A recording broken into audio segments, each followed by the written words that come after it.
ইউরোপের দক্ষিণ-পূর্ব কোণে বলকান উপদ্বীপে অবস্থিত একটি চমৎকার এবং বৈচিত্র্যময় দেশ হল আলবেনিয়া। একসময় দীর্ঘ একনায়কতান্ত্রিক শাসনের কারণে বাকি বিশ্ব থেকে অনেকটা বিচ্ছিন্ন থাকলেও বর্তমান সময়ে এটি ইউরোপের অন্যতম দ্রুত বর্ধনশীল পর্যটন কেন্দ্র হিসেবে আত্মপ্রকাশ করেছে। দেশটির কিছু গুরুত্বপূর্ণ এবং আকর্ষণীয় দিক তুলে ধরা হলো।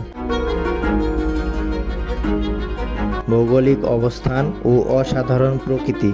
আলবেনিয়ার একদিকে রয়েছে আড্রিয়াটিক ও আইনিয়ান সাগরের নীল জলরাশি, আর অন্যদিকে রয়েছে আল্পসের মতো উঁচু পর্বতমালা। এর ফলে একই দেশে চমৎকার সমুদ্র সৈকত এবং বরফাবৃত পাহাড় এর দুটোরই স্বাদ নেওয়া যায়। বিশেষ করে আলবেনিয়ান রিভিয়েরা এর সৈকতগুলো ইউরোপের অন্যান্য দেশের তুলনায় বেশ সাশ্রয়ী এবং সুন্দর। ইতিহাস ও স্থাপত্যের মেলবন্ধন। আলবেনিয়ার স্থাপত্য এবং সংস্কৃতিতে গ্রিক, রোমান, উসমানীয় সাম্রাজ্যের গভীর প্রভাব রয়েছে। আলবেনিয়ার রাজধানীর নাম তিরানা।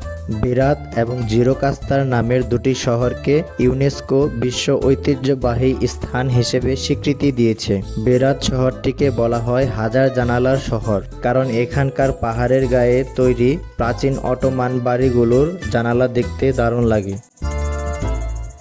সংস্কৃতি এবং ধর্মীয় সম্প্রীতি।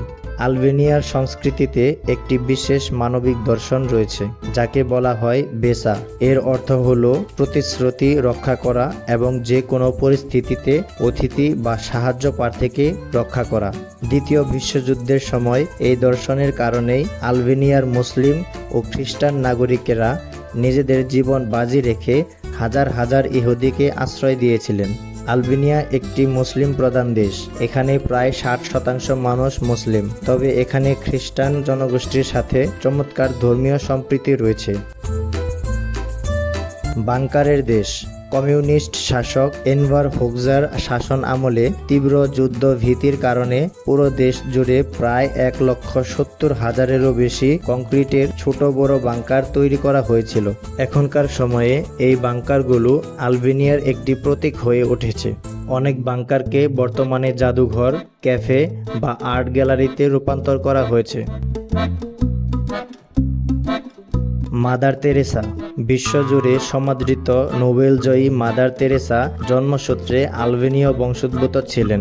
আলবেনিয়ার মানুষ তাকে অত্যন্ত শ্রদ্ধা করে এবং দেশের একমাত্র আন্তর্জাতিক বিমানবন্দরটির নামও তার নাম অনুসারে রাখা হয়েছে, যার নাম Tirana international airport mother Teresa.